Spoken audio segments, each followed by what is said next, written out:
یا رب لک الحمد کما ینبغی لجلال وجهک وعظیم سلطانک الحمد للہ الذی وکفی الصلاة والسلام علی عباده الذین اصطفی خصوصا علی افضل وخاتم النبیین محمد الامین وعلی آلہ وصحبہ اجمعین اما بعد اعوذ باللہ من الشیطان الرجیم بسم اللہ الرحمن الرحیم یا ایہا الذین کفروا لا تعتذروا اليوم انما تجزون ما کنتم تعملون صدق اللہ العظیم۔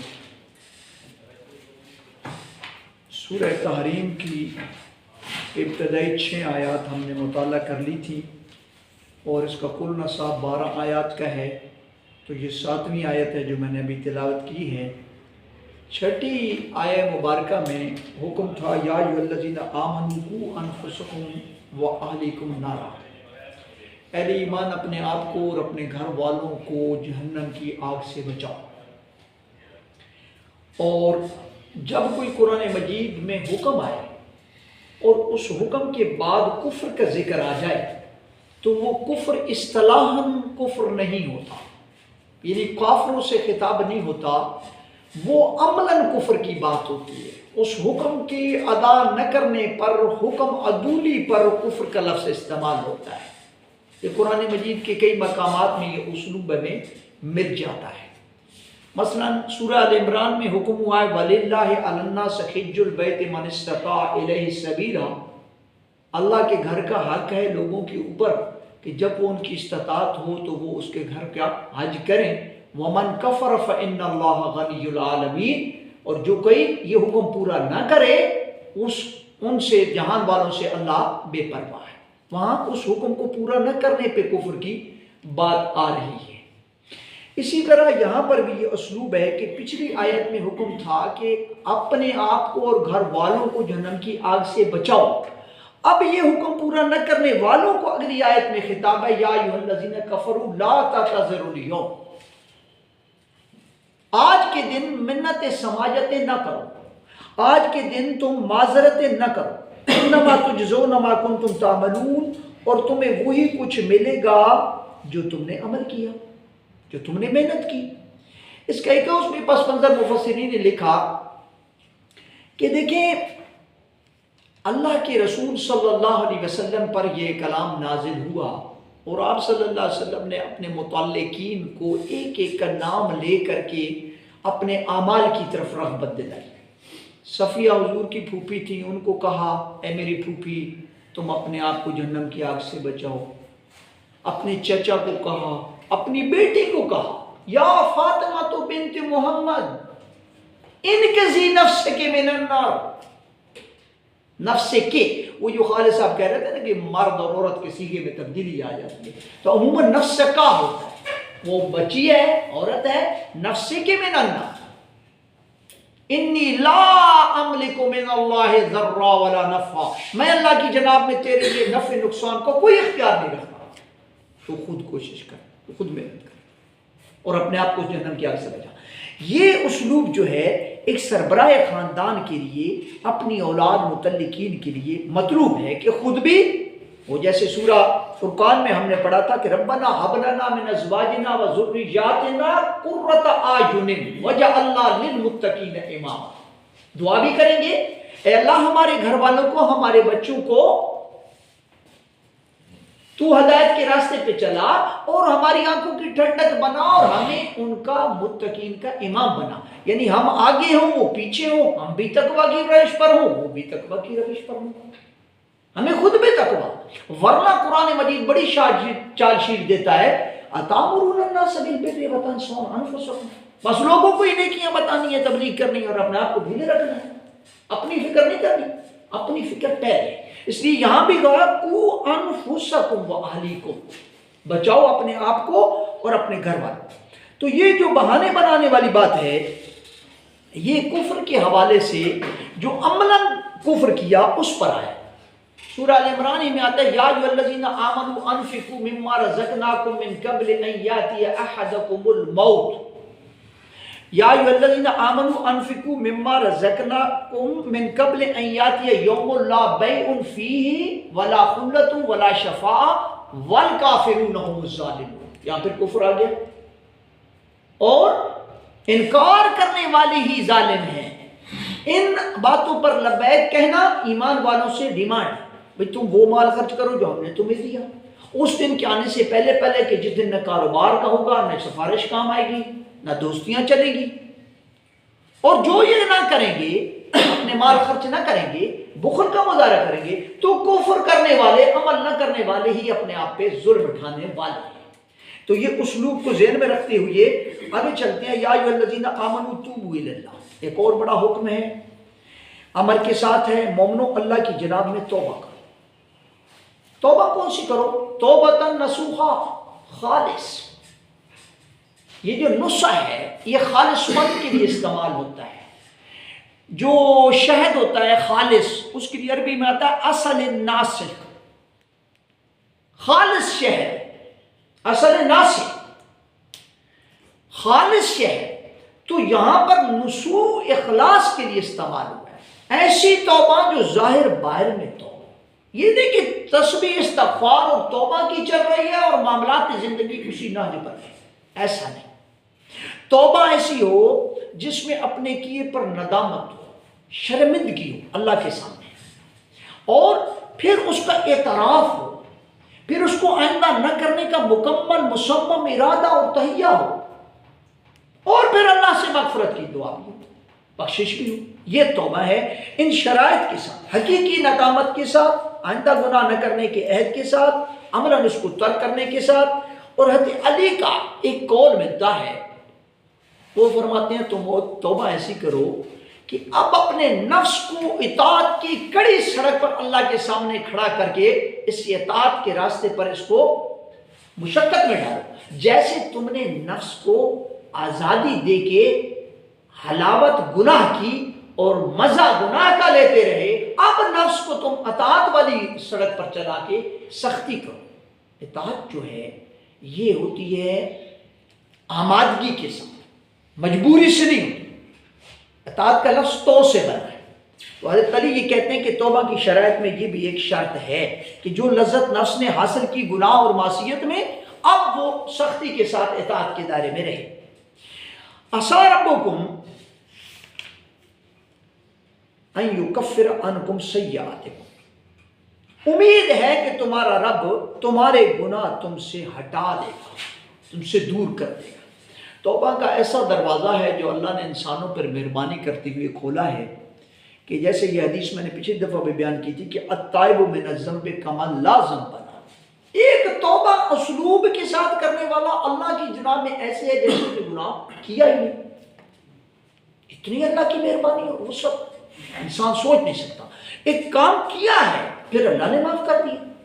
توبہ کا معنی واپس آؤ. تو کیا مرضی سے؟ تو ہوتا ہے آمادگی سے. دو لفظ ہم اردو میں استعمال کرتے ہیں، توً و کرہن.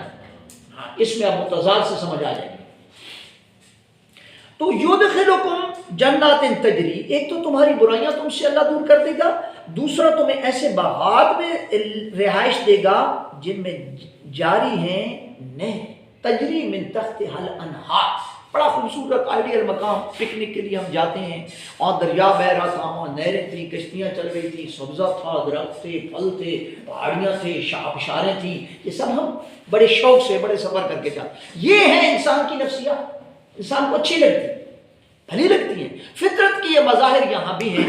لیکن جو اللہ سبحانہ و تعالیٰ نے جنت میں اہل ایمان کے ساتھ وعدے کیے ہیں، اس کے کیا ہے کہنے، اس کی مثال دنیا میں نہیں مل سکتی. لہٰذا توبہ کر کے ان باغات میں داخل ہو جاؤ، اپنی زندگی کی ڈگر تبدیل کرو، اللہ کی مطیع فرما بردار ہو جاؤ، اس کی اطاعت میں آ جاؤ اور گناہوں کو چھوڑ دو. تو اللہ کے تمہارے ساتھ یہ وعدے ہیں کہ گناہوں کو بھی تم سے ہٹا دے گا، یعنی معاف کر دے گا، اور تمہیں ایسی رہائش بھی دے گا. یوم لا یخزی اللہ النبی، یہ وہ دن ہے جس دن اللہ اپنے نبی کو رسوا نہیں کرے گا.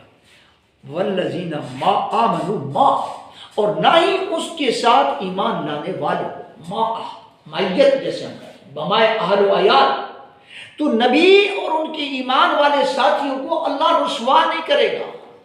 اللہ بڑا قدردان ہے، واللہ شکور حلیم، اللہ قدردان ہے، بردبار ہے، غلطیوں پہ تحمل، پکڑتا نہیں، اور جو نیکیاں کرتا ہے اس کی قدر فرماتا ہے۔ تو یہ معاملہ تمہیں تب ملے گا جب تم اس کے لیے توبہ کر کے اس دروازے کی طرف چلو۔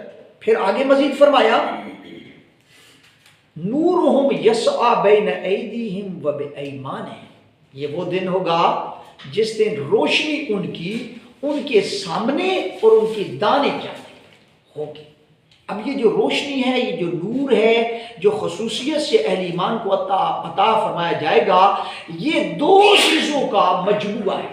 ایک حقیقی ایمان جو سامنے نور ہے، جو سامنے روشنی ہے، وہ قلبی ایمان کی ہے، حقیقی ایمان کی ہے، اور جو دانی طرف روشنی ہے وہ اعمال کی ہے۔ عموماً کمائی کیا ہوتا ہے؟ دائیں ہاتھ کی کمائی۔ تو یہ اعمال صالح جو کرو گے اس کی بنیاد پر اور حقیقی ایمان کی بنیاد پر تمہیں ایسا نور دیا جائے گا کہ جس کی روشنی میں تم چل رہے ہوگے۔ اور پھر یہ جب نور چل رہا ہوں گے، یہ اہل ایمان چل رہے ہوں گے، تو وہی اسی محشر کے مال میں یہ محشر سے جنت کی طرف جاتے ہوئے ہوگا، راستے میں پل صراط بھی ہے۔ اب ان کو روشنی ملی ہوئی ہے، لیکن گرد و پیش کا ماحول ایسا ہے کہ منافقین، مکذبین، کفار جزا فضا کر رہے ہیں، واویلا کر رہے ہیں، سخت مشکلات میں ہیں اور یہ سن رہے ہیں۔ تو انہیں احساس ہو رہا ہے کہ یہ جو روشنی ہمیں ملی ہوئی ہے، جس میں ہم چل رہے ہیں، کہیں کسی جگہ پہ ہماری ٹارچ آف نہ ہو جائے، بیٹری ختم نہ ہو جائے۔ اب انہیں اس احساس کے ساتھ اللہ کی جناب میں کہیں گے یقولون ربنا اتمم لنا نورا، اے ہمارے رب اس ہمارے نور کا ہمارے لیے اتمام کر دے، ہمیں منزل تک پہنچنے تک یہ نور ہمیں عطا فرمائے رکھ، ہم سے یہ نور چھن نہ جائے۔ یہ روشنی جو یعنی خوب اندھیری رات ہو اور انسان چل رہا ہو، اور معمولی سی موبائل کی لائٹ بھی بہت بڑی غنیمت ہوتی ہے، اگر یہ لائٹ ہی بجھ جائے تو کیا ہے؟ وہی کھڑے ہیں، موزی کوئی چیز ڈس لے گی، کسی کانٹے سے الجھ جائے۔ تو یہ کیفیت اہل ایمان کی اس وقت باطن کی ہوگی۔ اللہ سے التجا کریں گے کہ اللہ تیرا بڑا احسان ہے، تو نے یہ نور دے دیا، یہ روشنی دے دی، آپ اس کا اتمام کر دے ہمارے لیے، یعنی آخری منزل جنت میں دخول تک یہ ہمارا ساتھ رہے، ہم سے کہیں چھٹ نہ جائے، ختم نہ ہو جائے۔ اور منافقین بھی اس ماحول کو دیکھ رہے ہوں، یعنی یہ جنت والے منافقین کی جزا فضا کو دیکھ رہے ہیں، تو منافقین اہل ایمان کے اس اعزاز کو دیکھ رہے ہیں کہ ان کو تو روشنی ملی ہوئی ہے، تو چل رہے ہیں۔ اب سورہ حدید میں اس کا ذکر آتا ہے۔ اب وہ کہیں گے کہ یقول المنافقون والمنافقات للذین آمنوا انظرونا نقتبس من نورکم، منافق مرد اور منافق عورتیں اہل ایمان سے کہیں گے ذرا رخ ہماری طرف کرو، اپنے چہرے ہماری طرف کرو، ہم بھی تمہاری اس روشنی سے فائدہ اٹھائیں۔ بھئی میرے پاس موبائل ہے، لائٹ والا دوسرا ساتھی کہتا ہے یار ذرا مجھے بھی ساتھ لے کے چلو، یہ وہاں نہیں ہوگا، یا میں چلا سکتا ہوں، یا وہاں نہیں ہوگا۔ نقتبس من نورکم، یہ کہہ رہے ہیں کہ ہم تمہارے اس نور سے فائدہ اٹھاتے ہیں۔ قیل ارجعوا وراءکم، وہ آگے سے جواب دیں گے، کہا جائے گا تم چلے جاؤ اپنے پیچھے واپس، فالتمسوا نورا، اور نور کا اہتمام کر کے آؤ دنیا سے، یہ یہاں نہیں مل رہا، یہ دنیا سے ہم لائے ہیں۔ اللہ نے ہمیں دنیا میں ایمان والی زندگی گزارنے پر، اعمال صالح کرنے پر یہ ایوارڈ دیا ہے، تو تم واپس جاؤ۔ فضرب بینہم بسور، اب ان کے درمیان ایک دیوار حائل کر دی جائے گی، باطنہ فیہ الرحمہ وظاہرہ من قبلہ العذاب، اس دیوار کے اندر کی جانب رحمت کا ماحول اور اس دیوار کے باہر کی طرف عذاب کی کیفیت۔ یہ گفتگو ہو رہی ہوگی کہ اللہ بیچ میں آڑ ڈال دیں گے، ایک دیوار ڈال دیں گے، وہ جہنمی عذاب کے اندر اور یہ رحمت کے اندر۔ یہ اللہ تعالیٰ نے ایک کلمہ حسرت ان کا بنا دیا کہ انہوں نے کہا تھا یار دنیا میں ہم تمہارے ساتھ رہے۔ اچھا وہ کہیں گے بھی سی، سورہ حدید جا کے ذرا پڑھ لیں، وہ کہیں گے الم نکم معکم، کیا ہم تمہارے ساتھ نہیں تھے؟ قالوا بلا، وہ کہیں گے کیوں نہیں، تم ہمارے ساتھ تو تھے، ولکنکم فتنتم انفسکم وتربصتم وارتبتم وغرتکم الامانی، تم ہمارے ساتھ تو تھے لیکن ایمان میں تم نے استقامت نہیں دکھائی، تم فتنے میں مبتلا ہو گئے، تم شک میں پڑ گئے، تمہاری خواہشات اتنی اونچی دنیا کے حوالے سے بن گئی کہ تم اس دھوکے میں پڑ گئے کہ یہی زندگی ہے، یہی ہم نے اپنی چاہتے پوری کرنی ہے، اس لیے آج اس نور سے تم محروم ہو۔ تو بہرحال اللہ سبحانہ و تعالیٰ کی جناب میں جب یہ دعا کریں گے تو ساتھ ہی کہیں گے وغفر لنا، اندر اپنا باطن اس کو جانتے ہیں، جیسے سورہ قیامہ میں آتا ہے کہ بل الانسان علی نفسہ بصیرہ، انسان اپنے آپ کو خوب جانتا ہے، اسے پتہ ہے کہ اللہ نے روشنی تو دی ہے ایمان کے سلے میں، اعمال کے سلے میں، لیکن میں نے یہ بلنڈر بھی کیے ہیں، مجھ سے غلطیاں بھی ہوئی ہیں، اب اس میں اللہ کی بخشش کے سوا کوئی اور راستہ نہیں، تو کہہ رہے وغفر لنا، اللہ ہمارے گناہ معاف کر دے، اللہ ہمیں معاف کر دے، ہمارا جو پردے میں ہے اس کو پردے میں رہنے دے، غفر یغفر ڈھانپ دینا، چھپا دینا، گناہ ہوتا ہے، غلطی ہوتی ہے، اللہ رحمت کی چادر سے چھپا دیتے، اسے مغفرت کہتے ہیں۔ اب وہ کہہ رہے ہیں اعتراف گویا کہ بین السطور میں ہے کہ ہم مانتے ہیں کہ ہم سے کچھ غلطیاں بھی ہوئی ہیں، اب تو ہمیں معاف کر دے، انک علی کل شیء قدیر، بلا شبہ تو ہر چیز پر قدرت رکھنے، کوئی چیز تیرے ادار اختیار سے باہر نہیں، تو کر سکتا ہے، ہمیں یہ نور بھی کامل دے دے جنت کے دخول کا، اس میں بھی کمی نہ فرما، اور ہماری غلطیاں اور کوتاہیاں بھی ہماری معاف کر دے، تو قدرت رکھنے والا ہے، ہر چیز تیرے بس میں ہے۔ اسی طریقے سے آیت نمبر 9 میں پھر نبی مکرم صلی اللہ علیہ وسلم کو خطاب ہوا، اے نبی، یا ایھا النبی، اے نبی صلی اللہ علیہ وسلم، جاہد الکفار والمنافقین، آپ جہاد کریں کفار اور منافقین سے۔ یہاں بھی کفار کے ساتھ جہاد تو اس اصل شکل میں ہے کہ کفار کے ساتھ تلوار سے بھی ہے، زبانی بھی ہے، قرآن کے ذریعے سے بھی ہے، لیکن جو منافقین ہیں ان کے خلاف کبھی نبی صلی اللہ علیہ وسلم نے تلوار سے جہاد نہیں کیا۔ تو یہاں کوشاں محنت، ان کو ایمان کے راستے پہ لانے کے لیے محنت کریں، منافقین کو منافقت سے نکالیں اور ان کو حقیقی ایمان کی بہاروں میں لے کے آئیں، وَاغْلُظْ عَلَيْهِمْ، اور اپنی نرمی سے ان کو ناجائز فائدہ نہ اٹھانے دیں، آپ ان پہ سختی کریں۔ اب وہ منافقین جو ہیں وہ نبی اکرم صلی اللہ علیہ وسلم کی اور جماعت صحابہ کے ساتھ مذاق کا معاملہ کر لیتے تھے، حضور کے ساتھ بھی سورہ توبہ میں یہ ذکر ہوا، وَإِذَا جَاءُوكَ خَيُّوكَ بِمَا لَمْ يُخَيِّكَ بِهِ اللَّهُ، جب آپ کے پاس آتے ہیں تو آپ کو اس انداز سے دعا دیتے ہیں، اس انداز سے سلام کرتے ہیں جیسے کہ اللہ نے حکم نہیں دیا، وَيَقُولُونَ فِي أَنفُسِهِمْ، اور پھر اپنے دل میں یہ بات کہتے ہیں، لَوْلَا يُعَذِّبُنَا اللَّهُ بِمَا نَقُولُ، اللہ نے ہمیں عذاب کیوں نہیں دیا جو بات ہم نے کی تھی۔ وہ کیا کرتے تھے؟ السلام علیکم کو السلام علیکم کہہ دیتے، بگاڑ کے دے دیتے، اسی بھی اللہ نے منع کر دیا کہ اچھا سمینا و اطعنا کو سمینا و عصینا کہہ دیتے تھے، یہ الفاظ کو تبدیل کر دیتے تھے، اور سمجھتے یہ تھے کہ ہماری جب گرفت نہیں ہوئی تو اس کا مطلب ہے کہ محمد صلی اللہ علیہ وسلم کو اور ان کے رب کو بھی پتہ ہی نہیں۔ اب اس پر یہ حکم آ رہا ہے کہ ان پر آپ سختی کریں، ان کو ٹوکیں کہ یہ جو تم حرکتیں کر رہے ہو اللہ کو پتہ ہے اور ہمیں پتہ ہے، اور ان چیزوں سے باز آ جاؤ۔ پھر اگر یہ باز نہ آئے تو کیا ہے؟ وَمَأْوَاهُمْ جَهَنَّمْ، ان کا ٹھکانہ جہنم ہے۔ اگر یہ تبدیل ہو جائے، توبہ کر لیں، اپنی اصلاح کر لیں تو فَبِهَا، ورنہ ان کا انجام جہنم ہے، وَبِئْسَ الْمَصِيرُ، اور پلٹنے کا بہت برا مقام ہے، رہنے کی بہت ہی بری جگہ ہے جہاں ان کو پھر، وہاں تو اہل ایمان کے لیے تو جنات کی بات ہے جس میں نہریں ہیں، اور یہاں جو ہے ان کا انجام جہنم کی شکل میں آ رہا ہے۔ تیسرا حصہ اس سورت کا آیت نمبر 10 سے 12 تک کا، اس میں اللہ سبحانہ و تعالیٰ نے کچھ خواتین کے تشخص کی مختلف کیفیتوں کو ذکر کیا۔ ضرب اللہ مثلا للذین کفروا امرأۃ نوح وامرأۃ لوط، اللہ نے کافروں کے لیے نوح اور لوط علیہ السلام کی بیویوں کی مثال بیان کی۔ کافروں کے لیے اللہ نے نوح علیہ السلام جلیل القدر پیغمبر، لوط علیہ السلام اللہ کے رسول، ان کی بیویوں کی مثال بیان کی ہے۔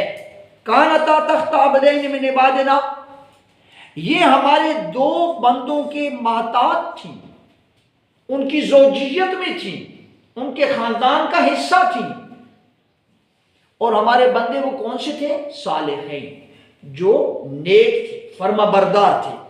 فخانتاہما، تو ان دونوں کی بیویوں نے ان کے ساتھ خیانت کی، زندگی کٹھی گزاری، میاں بیوی کی حیثیت سے رہے، اولادیں بھی ان سے تھیں، لیکن یہ خائن ثابت ہوئی۔ خائن یہ اس زن و شو کے تعلق میں نہیں، پاک دامنی کے حوالے سے نہیں، یہ خائن ہوئی ہیں ان کے پیغام کے حوالے سے، ان کی بات نہیں مانی، بلکہ نبی کے گھر میں رہتے ہوئے نبی کے ساتھ جو ٹھٹھا کرنے والے، مذاق کرنے والے تھے، ان کے ساتھ ان کے تعلقات تھے۔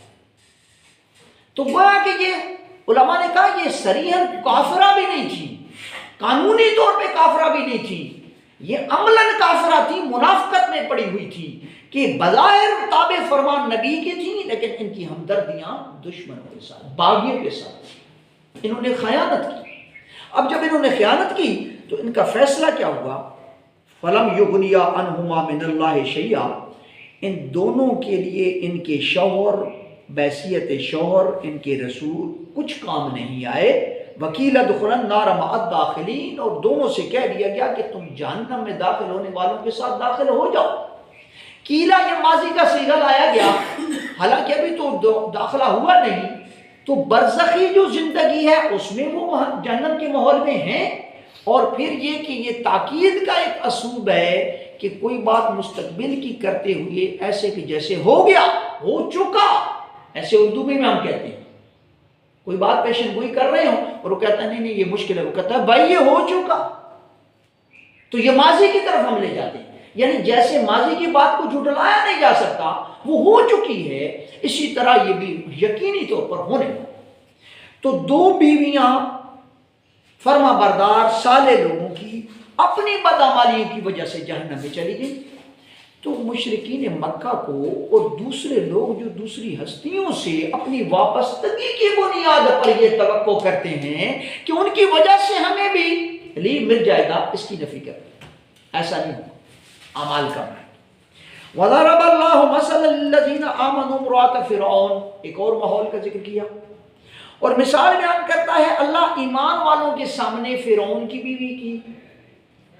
اہل ایمان کے لیے چاشنی فرعون کی بیوی کی زندگی میں ہے۔ اذ قالت، جب وہ کہنے لگی اللہ سے دعا کرتے ہوئے، رب ابن لی عندک بیتا فی الجنہ، اے میرے پروردگار جنت میں اپنے پاس میرے لیے گھر بنا۔ فرعون کے محل میں تو میں رہ رہی ہوں، نوکر چاکر تو بہت ہیں، آسائش اور وسائل تو بہت ہیں، لیکن مجھے زہر لگتے ہیں، مجھے اچھے نہیں لگتے۔ فرعون اور اس کی قوم کا ظلم مجھے ایک پل چین لینے نہیں دیتا۔ اے میرے رب میری زندگی کو ختم کر اور مجھے اگلے جہان کی زندگی یعنی جنت اور اس میں گھر اور تیرے قریب، تیرے ہمسائے، تیری رحمت میں مجھے وہ چاہیے، مجھے یہ مال نہیں چاہیے۔ کیوں کہہ رہی ہے؟ ایمان کی بنیاد۔ تو یہ بتایا جا رہا ہے اہل ایمان کو کہ کفر کے ماحول میں رہتے ہوئے بھی کوئی ایمان پر رہے تو اللہ کی جناب میں اس کو یہ مقام ہے، اور وہ کہ انبیاء کے گھروں میں رہنے والی اگر عملاً کفر پر رہیں گی تو انجام جہنم کی آگ۔ تو ماحول کا فرق ہے اور اس میں اچیومنٹ بھی الگ الگ ہے۔ کہتی ہے وَنَجِّنِي مِن فِرْعَوْنَ وَعَمَلِهِ، اور مجھے نجات دے فرعون اور اس کے عمل سے، وَنَجِّنِي مِنَ الْقَوْمِ الظَّالِمِينَ، اور مجھے ظالم لوگوں کی معاشرے سے، ان کی ماحول سے بچا لے، اس سے نجات دے دے۔ یہ دوسری ایک کیٹیگری تھی۔ اب تیسری کا ذکر کیا، اہل ایمان کے لیے، خواتین کے لیے۔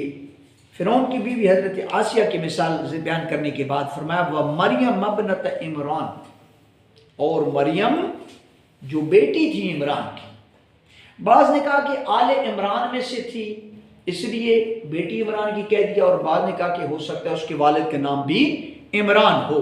اللہ نے مومنوں کے لیے ایک اور مثال بیان کی ہے، مریم جو عمران کی بیٹی، التی احسنت فرجہا، وہ جس نے اپنی شرمگاہ کی کامل حفاظت کی، اپنے عصمت کی پوری حفاظت کی، کسی مرد نے چھوا تک نہیں، لیکن معاملہ کیا ہوا؟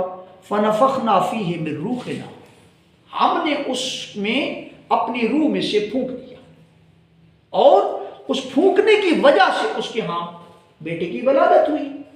یعنی مرد کا جو عورت کے ساتھ تعلق ہے ایک بچے کی پیدائش کے معاملے میں، وہ مرد کی جگہ پہ اللہ نے اپنے امر کن کا فیصلہ کیا اور پھونک، اور اس سے وہ حاملہ ہو گئی اور ان کے ہاں بیٹا ہوا، اور پھر اس پہ انہوں نے کیا کیا، وَصَدَّقَتْ بِكَلِمَاتِ رَبِّهَا وَكُتُبِهِ، اور اس نے اپنے رب کے کلمات کی تصدیق کی اور اللہ کی کتابوں پر ایمان رکھنے والی، اللہ کے لکھے پر ایمان رکھنے والی ثابت ہوئی، اس میں واویلا نہیں کیا، اور پھر اس ماحول کو برداشت کیا۔ جب ان پہ تہمت لگی اور بہت بڑی تہمت لگائی گئی تو اس کو اللہ نے پسند کیا کہ اس نے اپنی حفاظت کے باوجود جو اللہ کے امر کو پورا کیا، اور حضرت عیسیٰ ابن مریم کی ولادت ہوئی اللہ کے امر کن سے۔ یہ بھی اہل ایمان کے لیے مثال ہے۔ اور انہوں نے پروان جو ان کی پرورش جو ہوئی ہے وہ حضرت زکریا کی زیر نگرانی ہوئی۔ حضرت زکریا بھی پیغمبر ہے۔ ایک کردار تھا پہلا جس میں ماحول اچھا ہے، نبی کا گھر ہے، لیکن عورت کا ذاتی کردار ٹھیک نہیں ہے، انجام ناکامی ہو گیا۔ دوسرا ماحول تھا کہ ماحول بہت گندا ہے، ظلم ہے، زیادتی ہے، فرعون اس کا تو نام ہی کافی ہے، اس کے گھر میں رہتے ہوئے اللہ کے اوپر ایمان، موسیٰ علیہ السلام کی کتاب پر ایمان اور بشارت جنت کی، وہ گھر جو اللہ کے قریب ہوگا۔ اور تیسرا ماحول کہ نور علی نور کا ماحول ہے، پرورش کرنے والا بھی صالح اللہ کا بندہ، اور جو جس کی پرورش کی وہ بھی صالحہ، صدیقہ کہا قرآن نے کو، سید النساء بھی کہا، عورتوں کی سردار جنت میں ہوں گی۔ تو یہ ایک ماحول نور علی نور کا ہے۔ ایک اس کے متضاد ماحول بنتا ہے جہاں مرد بھی شقی القلب، بدبخت، اور عورت بھی ایسی ہو۔ ایسا جوڑا یہاں تو ذکر نہیں ہوا، لیکن ہمارے استاد بانی محترم تنظیم اسلامی ڈاکٹر اسرار صاحب کہتے کہ انسانیت میں ایسا جوڑا ابو لہب اور اس کی بیوی ام جمیل تھی، ایک سے ایک بڑا، دشمنی میں، محمد کریم کی دشمنی میں، دین کی دشمنی میں، ایک سے ایک بڑھ کر دونوں بدبخت، اور دونوں کو جب ماحول بھی ایسا ملا تو بدبختی آگے سے آگے بڑھتی چلی، ایک دوسرے کے معاون بن کے دنیا سے رسوا ہو کے گئے۔ سورہ لہب میں دونوں کا ذکر ہے، ابو لہب کا بھی ذکر ہے، اس کی بیوی کا بھی ذکر ہے۔ تو انسان کو جو بھی ماحول ملے، اس ماحول میں اس کا ذاتی عمل، اس کا اپنا ایمان، اس کا اپنا نظریہ، اس کے انجام کے لحاظ سے فیصلہ کن ہو۔ یہ بات یہاں اس صورت کے مطالعہ میں ہمارے سامنے آ گئی۔ اللہ سبحانہ و تعالیٰ سے دعا ہے کہ اللہ ہمیں قرآن مجید کی سمجھ اور اخلاص کے ساتھ اس پہ عمل کی توفیق دے۔